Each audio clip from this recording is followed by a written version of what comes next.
यह जान के तुम हैरान होगे कि जो सर्वाधिक मेरे विरोध में है वे सर्वाधिक मेरी किताबें पढ़ते।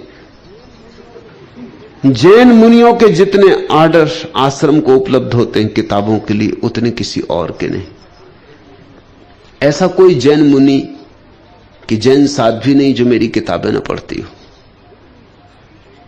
लेकिन उन किताबों को पढ़ के तुम ये मत सोचना है कि वो कुछ समझते या उनके जीवन में कोई रूपांतरित होना है या उनके जीवन में कोई क्रांति की अभीप्सा है। नहीं, उन किताबों को पढ़ते हैं ताकि प्रवचन दे सके,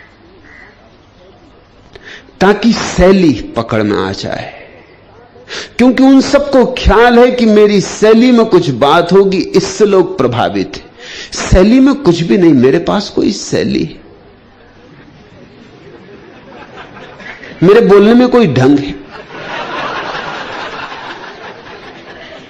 मेरा जैसा बेढंगा बोलने वाला देखा।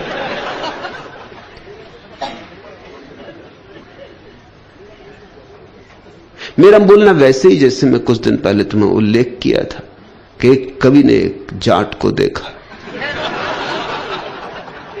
कि सिर पे खाट लिए जा रहा। कई बोल रहा, जाट रे जाट तेरे सिर पे खाट। जाट भी कैसे चुप रह जाए। जाट ने कहा, कवि रे कवि तेरे ऐसी की तैसी। कवि ने कहा, काफिया नहीं बैठता, तुकबंदी नहीं बैठती। जाट ने कहा कि तुकबंदी बैठे कि ना बैठे, मुझे जो कहना था सो कह दिया। ऐसा मेरा कहने का ढंग है, ये कोई शैली है।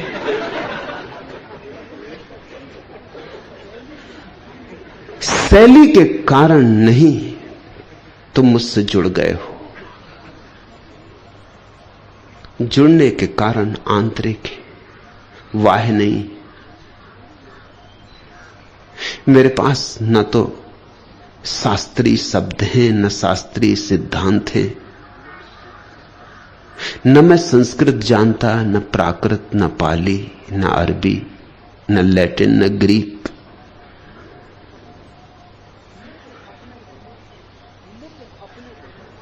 लेकिन अपने को जानता हूं, परमात्मा को जानता हूं, और उस जानने में सब जान लिया गया। एक जगह मैं बोल रहा था, मैंने कहा कि महावीर ने ऐसा कहा है। एक जैन पंडित खड़े हो गए, काशी की बात है। उन्होंने कहा कि ऐसा नहीं कहा है,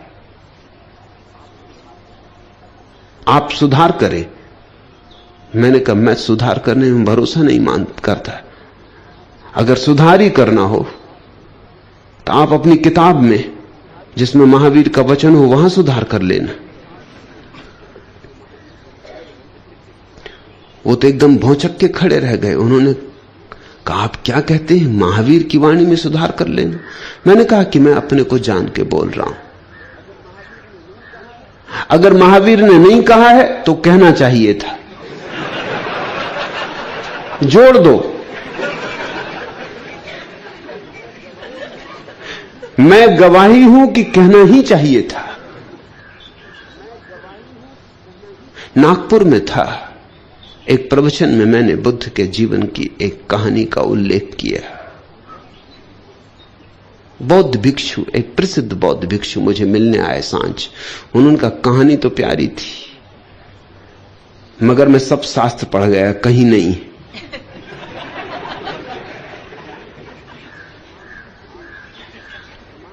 आप किस प्रमाण पर, किस आधार पर यह कहानी कहे?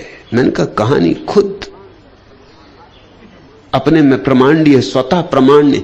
उनका स्वतः प्रमाण्य। मैंने कहा, नहीं घटी तो घटनी चाहिए थी।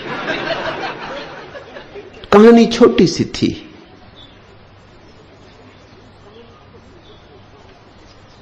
कि बुद्ध एक गांव से गुजर रहे हैं। अभी बुद्धत्व उपलब्ध नहीं हुआ, उसके पहले की बात, बस 2-4 दिन पहले की बात है। करीब ही करीब है सुबह, शायद भोर के पहले पहले पक्षी जाग भी गए, आखिरी तारे डूबने भी लगे। प्राची लाल हो उठी है। बस सूरज निकला निकला, ऐसे बस 2-4 दिन बचे और बुद्ध एक गांव से गुजर रहे हैं। आनंद साथ है। आनंद ने कोई प्रश्न पूछा, उसका उत्तर दे रहे हैं। तभी एक मक्खी उनके सिर पे आ बैठी, तो उस मक्खी को हाथ से उड़ा दिया। 2 कदम चले, फिर ठहर गए। फिर से हाथ माथे की तरफ ले गए। अब वहां कोई मक्खी नहीं, वो तो कब की उड़ गई। फिर से मक्खी उड़ाई जो है ही नहीं। आनंद ने पूछा, आप क्या कर रहे हैं? पहली बार तो मक्खी थी, इस बार में कोई मक्खी नहीं देखता, आप किसको उड़ा रहे हैं? बुद्ध ने कहा, पहली बार मैंने यंत्रवत उड़ा दी, वह भूल हो गई, मूर्छित उड़ा दी। तुमसे बात करता रहा और मक्खी उड़ा दी, ध्यानपूर्वक नहीं। हाथ की चोट भी लग सकती थी मक्खी को, मक्खी मर भी सकती थी। ये तो जागरूक चित्त का व्यवहार नहीं है, चूक हो गई। अब इस तरह उड़ा रहा हूं जिस तरह पहले उड़ानी चाहिए थी। अब ध्यानपूर्वक उड़ा रहा हूं, हालांकि मक्खी नहीं, लेकिन अभ्यास तो हो जाए, फिर कभी मक्खी बैठे तो ऐसी भूल ना हो। तो अब मक्खी नहीं है, लेकिन उड़ा रहा हूं ध्यानपूर्वक। मेरा पूरा हाथ ध्यान से भरा हुआ है, अब यंत्रवत नहीं उड़ा रहा हूं। बौद्ध भिक्षु ने कहा, कहानी तो बड़ी प्यारी लगी, मगर लिखी कहां है? उनका लिखी हो या ना लिखी हो, लिखा लिखी की बात ही कहां है? लिख लो।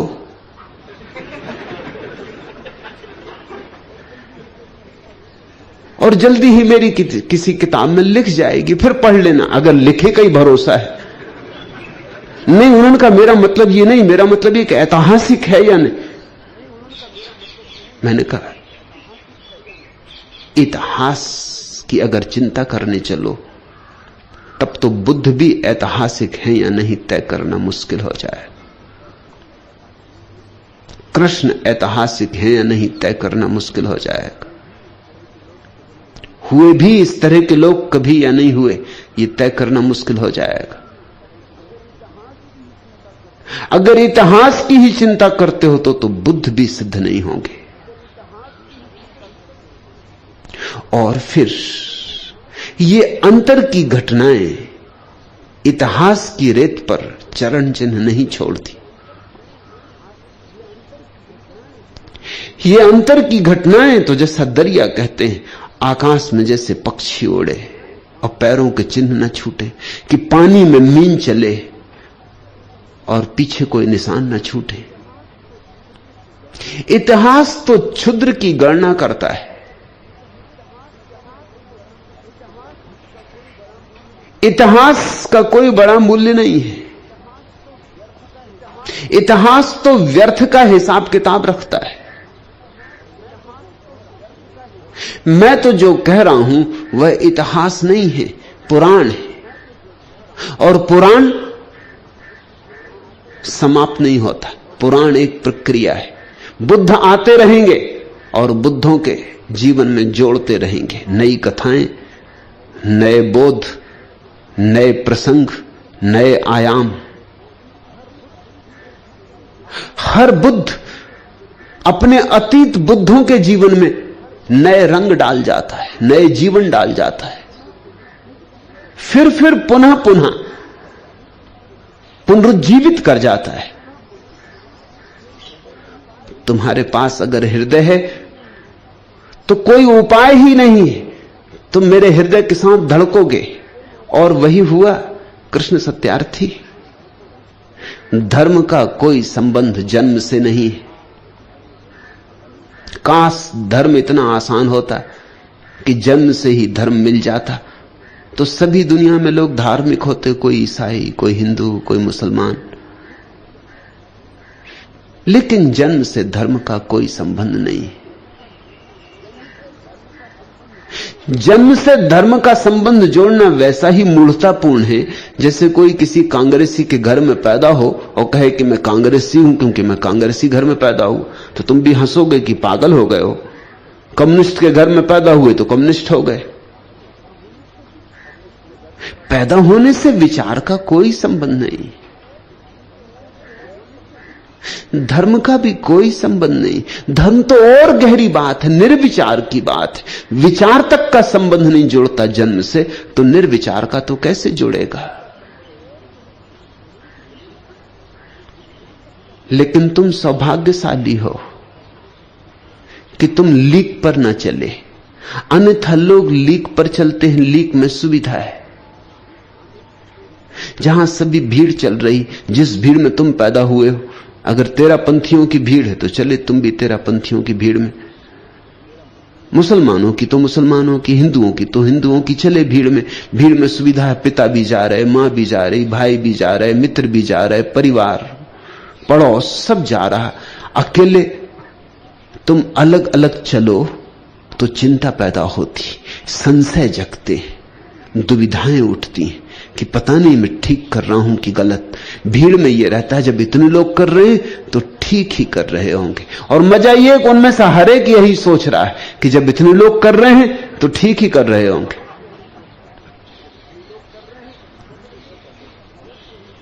भीड़ में एक तरह की सुरक्षा है, लेकिन भीड़ तुम्हें भेड़ बना देती, और जो भेड़ बन गया वह क्या परमात्मा को पाएगा, क्या सत्य को पाएगा। उसे पाने के लिए तो सिंह होना पड़ता है, सिंह नाद करना होता है। उसके लिए तो चलना पड़ता है अपना ही रास्ता बनाकर। हां, कभी कभी जब तुम्हें किसी सिंह की दहाड़ सुनाई पड़ जाएगी तो तुम्हारे भीतर सोया हुआ सिंह जग जाएगा। तोतों की बातें सुन के ज्यादा से ज्यादा तुम तोते हो सकते हो, बस और कुछ नहीं हो सकता। सिंह की दहाड़ सुन के शायद तुम्हारी छाती में सोई जन्मों जन्मों से जो प्रतिभा है अंकुरित हो उठे। तुमने उस बूढ़े सिंह की कहानी तो सुनी ना, जिसने एक दिन देखा कि एक जवान सिंह भेड़ों के बीच घसर पसर भागा जा रहा है। वो बड़ा हैरान हुआ, ऐसा चमत्कार कभी देखा ना था, और भेड़ें उससे परेशान भी नहीं है, उसी के साथ भाग रही। इस बूढ़े सिंह को देख के भाग रही हैं और जवान सिंह उन्हीं के बीच में भागा जा रहा। बूढ़े से रहा ना गया, दौड़ा, बामुश्किल पकड़ पाया, पकड़ा सिंह को। जवान सिंह रियाए, मिमियाए, क्योंकि संयोग से वो भेड़ों के बीच ही बड़ा हुआ था। उसकी मां एक छलांग लगा रही थी एक टीले से दूसरे टीले पर, और बीच में ही बच्चे का जन्म हो गया। मां तो छलांग लगा के चली गई, बच्चा गिर पड़ा नीचे भेड़ों के एक झुंड में, उसी में बड़ा हुआ, घास पात चरा, उन्हीं की भाषा सीखी, रिरियाना मिमियाना सीखा, डरना घबराना सीखा। उसे याद भी आए तो कैसे आए कि मैं सिंह हूं, चेता है तो कौन चेता है। सारी भेड़ें भागती थी सिंह को देख के, तो वो भी भागता था अपने वालों के साथ, लेकिन इस बूढ़े सिंह ने उसे पकड़ा। वो गिड़गिड़े आए, पसीना पसीना, जवान सिंह पसीना पसीना। बूढ़ा कह कि तू शांत तो हो, मगर वो क्या, मुझे छोड़ो, मुझे जाने दो, मेरे लोग जा रहे हैं, वो सब तेरा पंथी चले।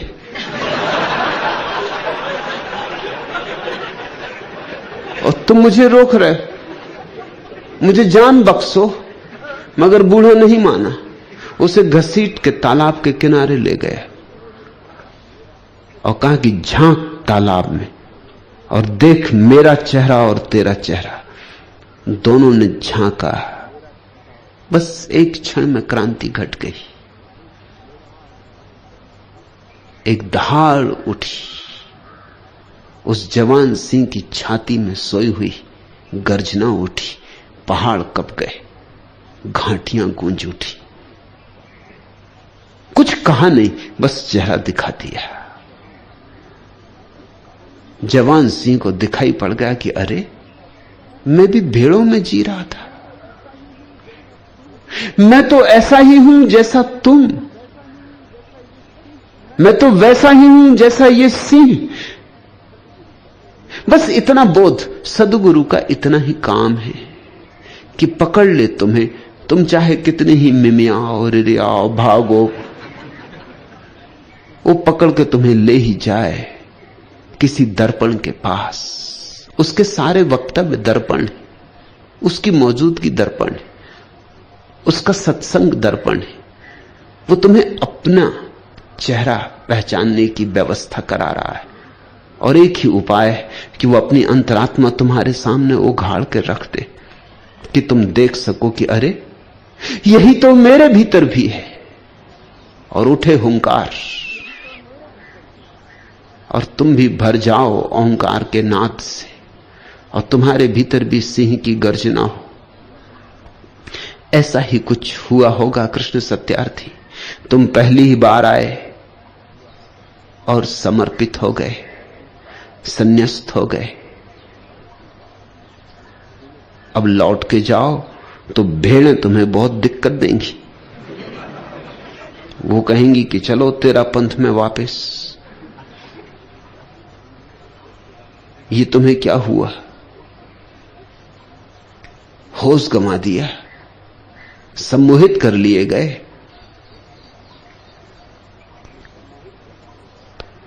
अपने परिवार का धर्म, अपना धर्म गंवाया।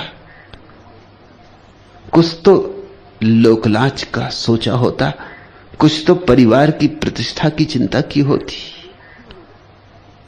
अगर संन्यास्त ही होना था तो आचार्य तुलसी से होते या मुनि नथमल से होते। तुम कहां इस उपद्रवी आदमी के हाथों में पड़ गए? ये तुम्हें भटकाएगा,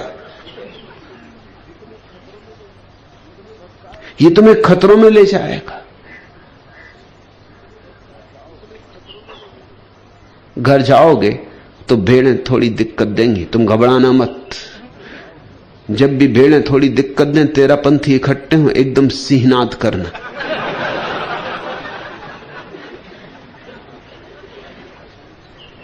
आचार्य तुलसी भी कपेंगे और मुनि नथमल भी कपेंगे।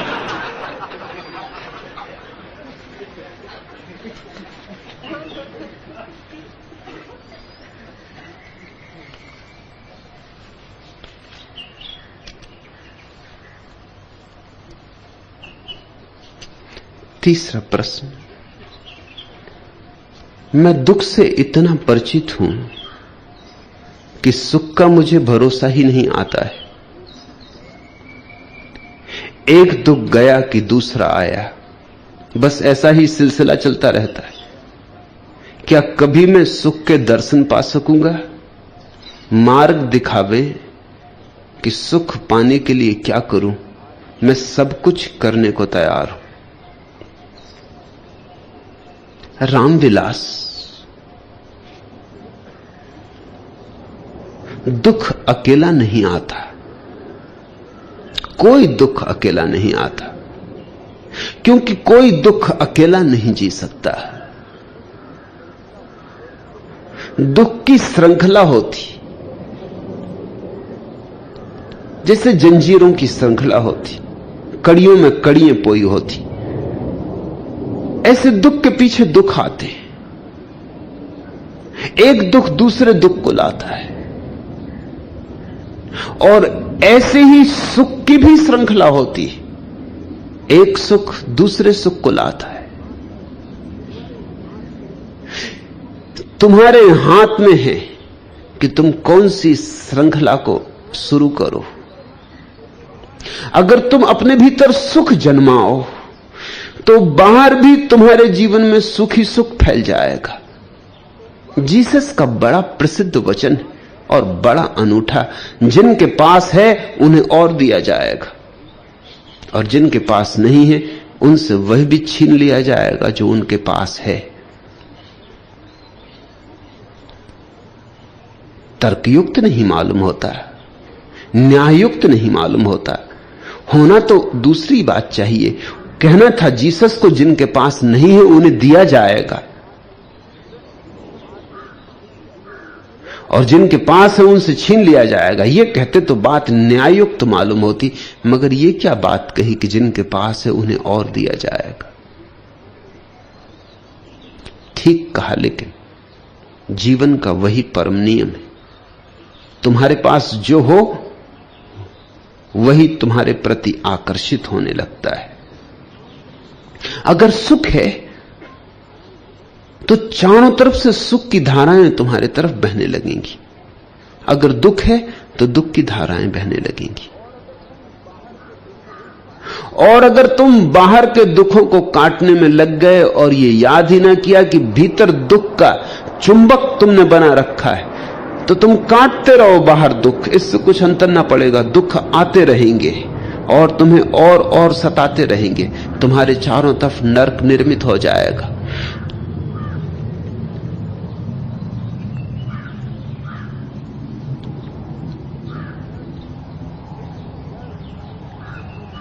लेकिन जड़ अगर समझ में आ जाए कि भीतर है,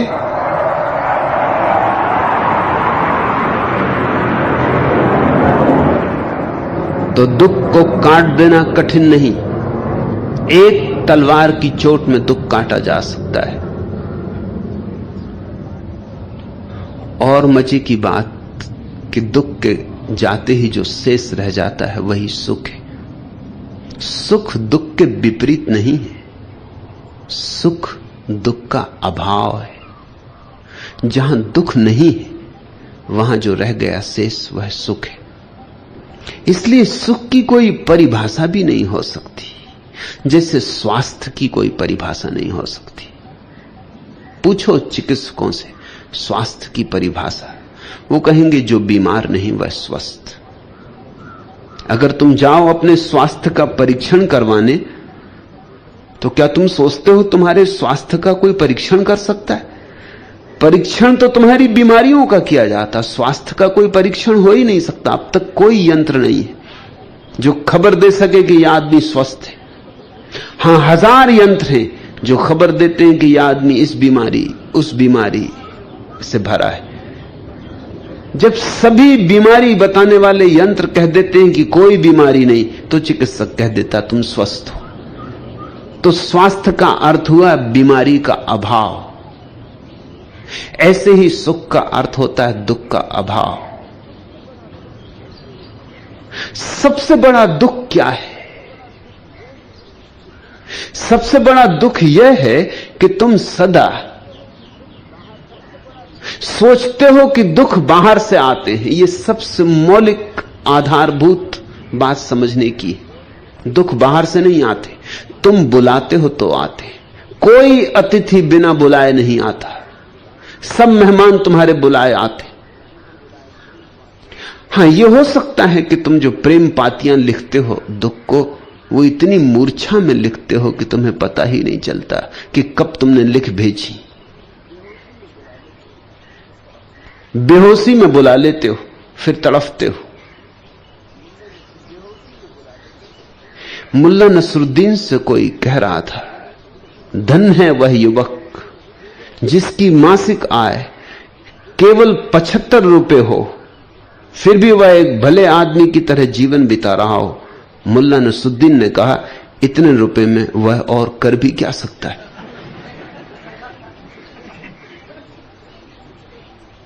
दुख के खरीदने के लिए भी सुविधा चाहिए, दुख के खरीदने के लिए भी अवसर चाहिए, समय चाहिए, अनुकूलता चाहिए। दुख भी मुफ्त नहीं मिलता, बड़ा श्रम करना पड़ता। सच तो यह है सुख मुफ्त मिलता है और दुख मुफ्त नहीं मिलता, क्योंकि सुख तुम्हारा स्वभाव है, मिला ही हुआ है। सिर्फ दुख से आच्छादित न होने दो। और दुख प्रभाव है, मिला हुआ नहीं है, बाहर से पकड़ना पड़ता है। तुम भी पकड़ने को सुख दुख, क्योंकि दुख में बड़े न्यस्त स्वार्थ हैं। कई खूबी की बातें हैं दुख में, नहीं तो हर कोई पकड़े क्यों। बड़ी खूबी तो यह है कि दुखी आदमी पे सब दया करते, सब सहानुभूति करते, दुखी आदमी की सब सेवा करते, दुखी आदमी की कोई निंदा नहीं करता, कोई ईर्षा नहीं करता दुखी आदमी से। जिससे जितना बने दुखी की सेवा ही करते हैं सब। ये दुख की खूबियां हैं। तुम अगर रो तो लोग तुम्हारे आंसू पहुंचते, तुम अगर हंसो तो लोग एकदम ईर्षा से भर जाते। तुम्हारे मकान में आग लग जाए तो सारा मोहल्ला संवेदना प्रकट करने आता है। जरा गौर से देखना, उनके संवेदना के भीतर बड़ा रस है। भीतर भीतर वो कह रहे हैं कि धन्यवाद भगवान का कि इसी का जल